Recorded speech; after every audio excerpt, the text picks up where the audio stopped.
Hello, welcome back to another week here at Side Hustles by Seoenz. My name is Juan Enriquez. And my name is Heidi. So Hi. together we are Seoenz. Today, because of public demand, we're talking about how to scale your Airbnb portfolio. So, what we wanted to, because we went to the Thrive by in your city, there was a lot of questions regarding this topic: how to acquire more properties to manage under Airbnb. So Heidi, so what are the methods in which you can acquire more properties? Well, the first way that you can get a property on Airbnb will be to own, right? So you own a property and you can get it listed on Airbnb. Um, the second will be to buy. You can buy new property and, renovate it, flip it, or, do all the remodeling. And that will be another way of acquiring more Airbnb listings, will be to buy new property and get it up and running for Airbnb. The other thing will be to ask someone if you can put their property on Airbnb. So, for example, that will be part of co-hosting, where it's not your property, you're not the owner, but you can do it for the owner and you'll be the one managing it, and it'll still be part of your portfolio. The other way will be to do arbitrage, which arbitrage means that you can get a property and you lease the property to the landlord, and then you put it up on Airbnb. Um, and then you can pretty much, if you have a spare room, maybe it's not like the whole entire house, but if you have like a spare room, then you can do like a part of that property and list it on Airbnb. So I think there's like, five different ways that I know of how to get properties on Airbnb. And I think she went from the highest cost, initial cost, to the lowest cost. So the first one is owning. The first one, what do you think would be the biggest steps towards owning a home and then going into Airbnb? What are the steps do you think So for if someone? you already own a home, um, the biggest thing will be to depersonalize the space. And it doesn't have to be completely, but you have to make sure that you take most of your personal belongings out of the equation.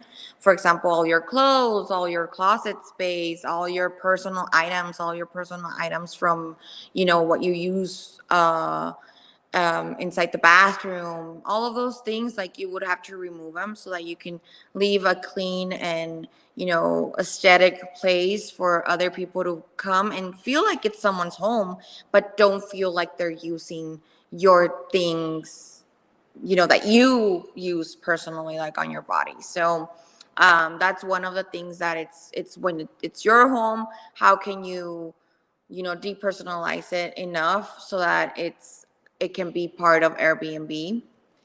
But I mean, you're already paying that mortgage, you're already paying all the utilities because you live there, right? Like, this is your home. So you might as well you already have Wi-Fi, you already do everything else. You just have to make sure that it's pretty enough. And the main thing, that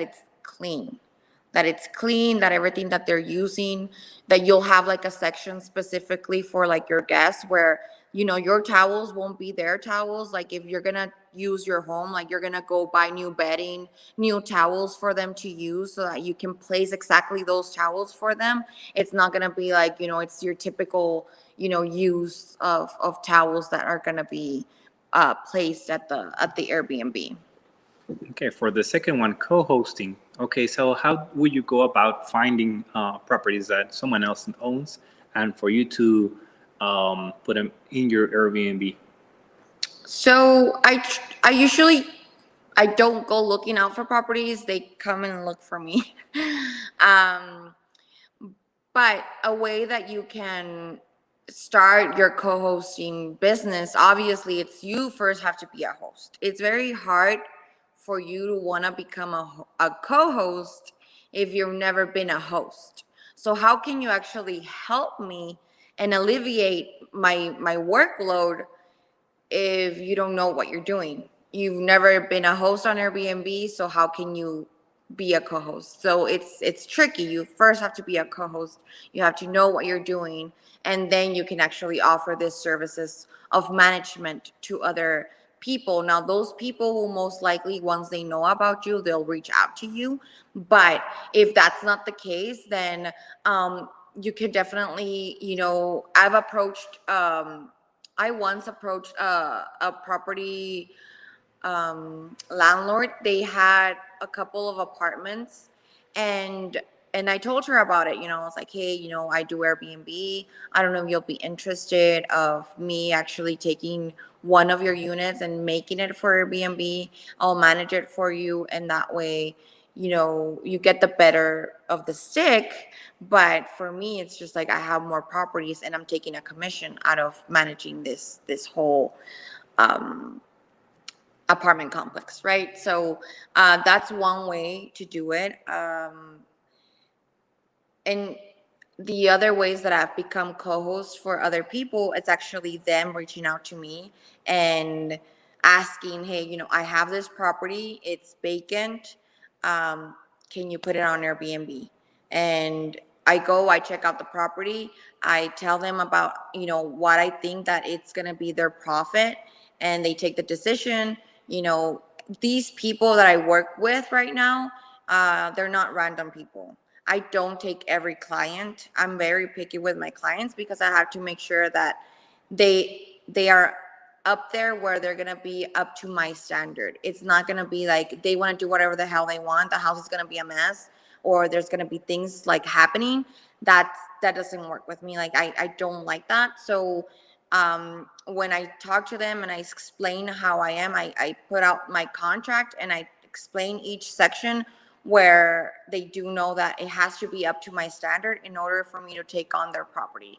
And if it's not up to that standard right now, then we have to make sure that we fix it up in order for it to be at that standard so that it can join our brand and it can join our Airbnb portfolio.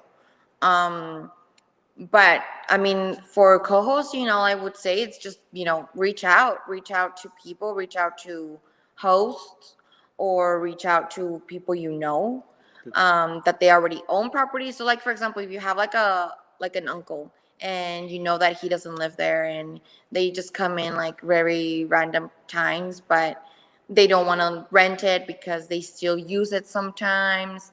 So you can do that. You can say, hey, uncle, you know what if I do, like, the times that you're not going to be here, what if I put it up on Airbnb? It's up to you because, I mean, you're not part of my brand. So you don't have to be all, picky with everything. You can just go ahead and ask him. And then the only thing difference, it's that between renting long term and doing Airbnb, it's that with Airbnb, you have to make sure that there's everything in a home possible.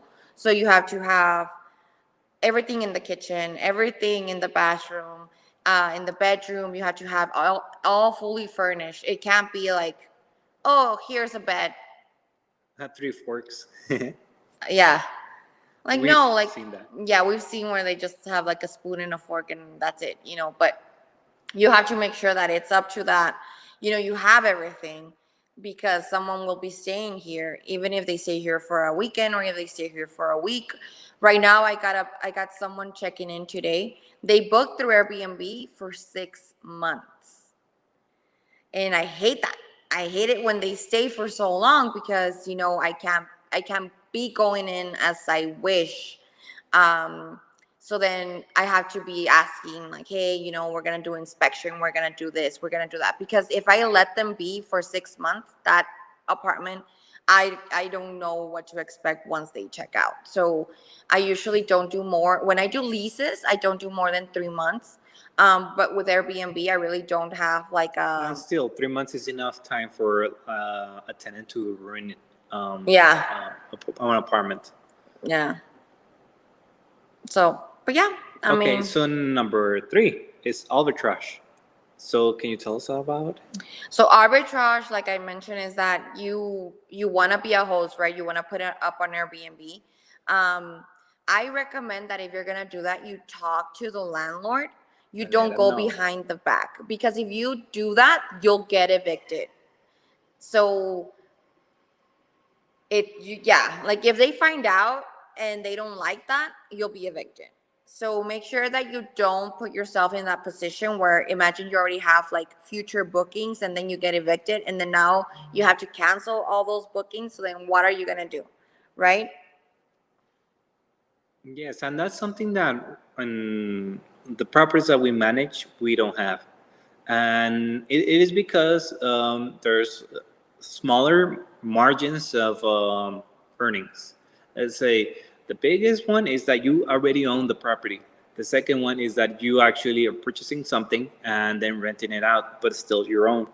And then we go for the co-hosting. The co-hosting, you can set up a percentage of the profits that go to you. At the end of the month, you recap all the income that was generated by that property, and then you put in your percentage of commission, and the owner actually gives you a check for that amount, because all the deposits go directly into the owner's pocket. And then there's arbitrage. You still have to pay the rent, pay the utilities. So the percentage of income is less than the other options. But that's another way to go about and increase um, your catalog of properties. Let's say there's another item that we wanted to talk about is what about scaling in terms of people. Let's say now I just clean by myself. How can I go hiring someone that cleans, or maybe, because I mean that's something that caps you from scaling and getting more properties. So now getting for more properties, let's go and talk about people. How would you go about learning someone to clean? Teaching someone to Oh, clean. yes. So, um, it's hard. It's hard right now. I mean, it's But a not hard impossible. market. Yeah, it's a hard market right now. People don't want to work, and the people that do want to work, they want to make $1 million just by doing something very simple. But what I've been doing is that I hire employees that they are part of our payroll, where they're gonna be cleaning, but they don't just do cleaning. Like they do cleaning here, they do maintenance, they do this, they do that. So like they take care of everything, like little things of maintenance like that. Um, they do the inspections, they check that everything's working how it should be, that the towels are how it should be. They make sure that there's no hairs, there's no nothing. So those are the things that um, I always recommend you hiring another person to do the cleaning. Now, if you can't hire a direct employee because you're not an LLC, you don't have like that, Or that income. yeah, Still. or that income yet. Um, well, obviously, you can do it on your own, and you can keep doing that until you feel that you can no longer do more There's still properties. more options, right? Going into Facebook and looking for people Yeah, that that, do that that was my cleaning. next thing. Like, so you can also hire, but I mean, you said that they don't have the money, so how are they going to be paying? No, I mean It's one more thing is about expensive, payroll, then but it's more expensive to be paying for someone to clean one room than to hire an employee and have them do more than that. It's more expensive on the long run, because if you hire that person, they're not really your employee. So they're going to be doing every house at different places. They might not be available when you need them to be available. So because they're not yours, right? They're not part of your company. So it's not that it's bad. It's just the fact that you can't really control that. So if they're not available, then you're screwed. Then you're going to have to do it. Then you're going to have to be the one cleaning. So that's why I recommend hiring like someone that can actually be with you if you're gonna be scaling up. If you're just gonna have that one property, then do it yourself. I mean, you're gonna save money and you're gonna make more profit.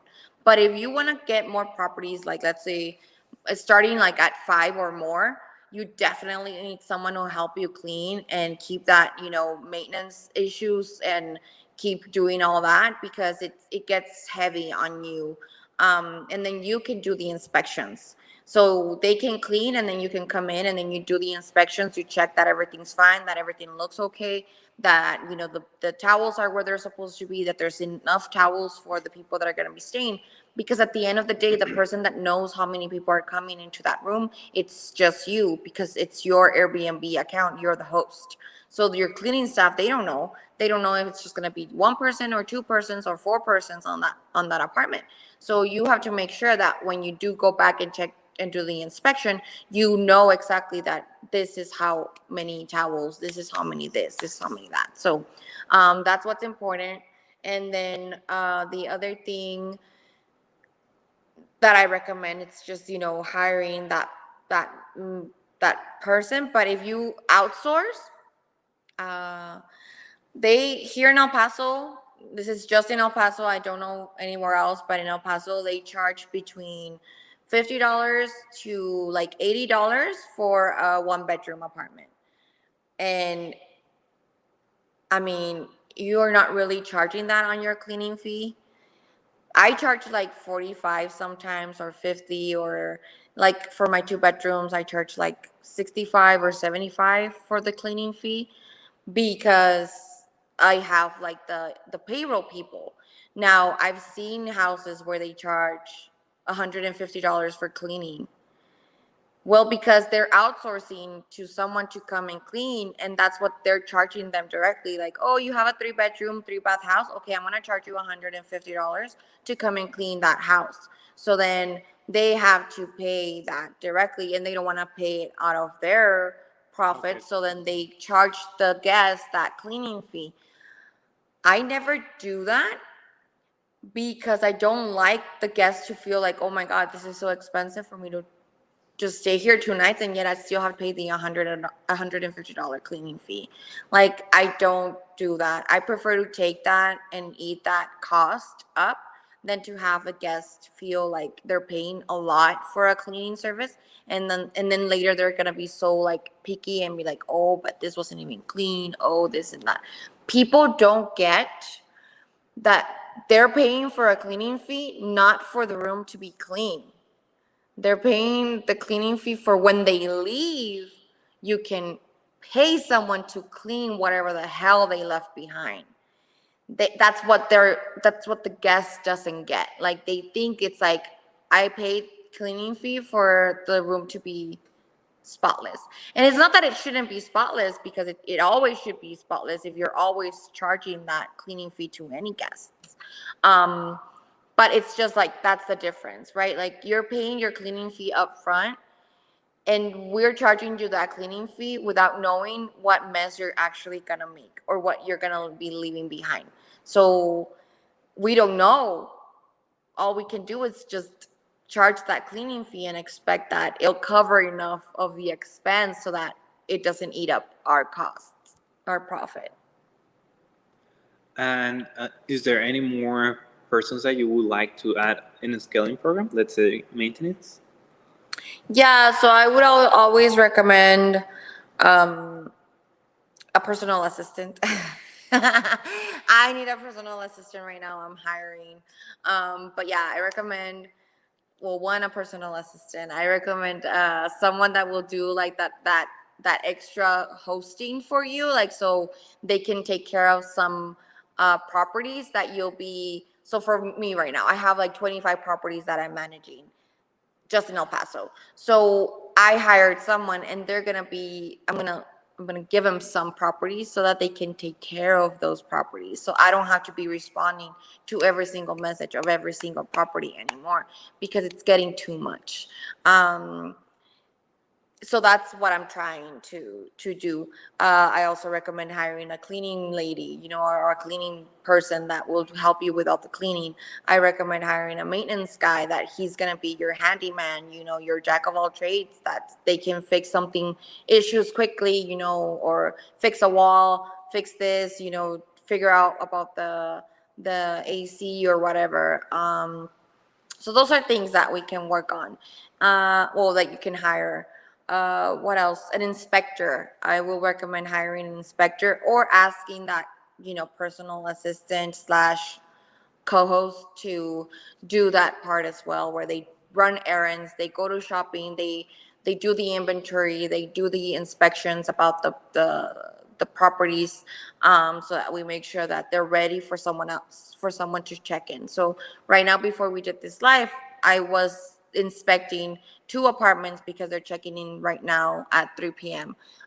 So we were up there. We made sure everything. We saw a couple of issues, but it's too late for me to fix them right now. So all I can do is let the guests know that we know about these issues and we're gonna get to it, because one of the person, they're gonna be staying there 6 months, right? So it's not like, oh, once they leave, I'll get to it. No, I can't wait 6 months to fix this. So I'll be there on Monday. I'll be there first thing on Monday fixing this up. And I don't really give them an option because it's not up to them. Like, I have to make sure that this is fixed. Yeah, because it caused damage to the building, and there's not enough time for us to get the person that came out at the checkout time and then fix all the things, because right now we have in the market that people are staying more than a week, or we have 3 months, we have even 6 months. So whatever damage was that happened within those 6 months, we have a couple of hours to check what's wrong, and then how can we fix it. And then at 3 p.m. we have the new person coming in. There's not enough time sometimes to check for everything. Another topic that I wanted to explore is about scale. And it comes into scaling, is about financing. You have to always check on your cash flow, rather than looking at the big quantities of investing. You look at the cash flow, that you always remain positive. Whatever you're expending throughout the month, it is lower than it is the income. So if you're hiring someone to go clean, go and do that, and then you can add loans to it, and if you have the income, and then you can start growing with those incomes. Let's say those incomes, those loans can get reinvested into maybe going and doing some new rents, new leases, to do arbitrage, for co-hosting, to start maybe doing ads, or maybe starting your live show, and start getting the word out that you're actually a host and you want to help other people into the Airbnb community, or investing in what we're doing is maybe doing financing to get another home, or maybe doing a flip on a house. So whatever you do is to have that money to continue growing, because scaling is not about getting new properties at the, what's the best option, but continue growing, because it is it's little by little that income is gonna be increased. You don't increase by having the best deal ever every time that you do. So the thing is that you have to keep on growing, because the big opportunities are followed by small opportunities, and then big opportunities. There's not going to be always big opportunity again and big opportunity again. So that's the thing. You have to keep on looking onto new opportunities and have that money to get and invest again. So I think that's any other topic that you wanted to add into scaling. No, I think we could recap. There's The reviews. You yeah. always have to keep on that strategy to have the best stay possible that you can, and people to be happy, because after all, the customers tell customers, and it's just word by mouth that it keeps returning. the money keeps returning. All right. Well, that's today. That's all that we have. Thank you for joining us. If you like this topic, please follow us on Facebook, Made by Seoenz. We are also in our social sites, which is Made by Seoenz. At Instagram, we have EP TX Airbnb. Also, that's for consultation. And we have our website, Seoenz.com. You can shoot us an email at heidi@seoenz.com. And if you like this one, please share. Give us a comment. If you have any questions, please leave us a comment below. And I also want to say this really quick. We are planning on doing a workshop, an Airbnb workshop, September 9th from 3 p.m. to 7 p.m. It's going to happen here at the Union Plaza Loft venue. Once we get the details sorted out and everything, we're going to have the tickets for sale on our website, which is Seoenz.com. But yeah, we're pretty excited. We're working really hard to bring this to you because we see that there's a lot of demand. One, for Airbnb, but now after the Thrive in Your City event that I was part of, I noticed that there's a lot of people that are wondering how they can actually become Airbnb hosts, and I'm more than happy to show you guys the way. That's gonna be what's gonna be super fun. So we're excited, but yeah, save the date. It's gonna happen September 9th at 3 p.m. to 7 p.m. at the Union Plaza Loft venue. So keep on a lookout. We're gonna be posting about it. Once we have everything, all the details, we'll let you guys know, and hopefully you guys will be able to join. So that's it for us. And thank you again for following us, for checking us out, and for continuing supporting everything that we do. It's been a crazy couple of weeks. We've been doing a lot of things, but we're getting closer to our fourplex. We're almost there with one unit. So we're still missing 3 more.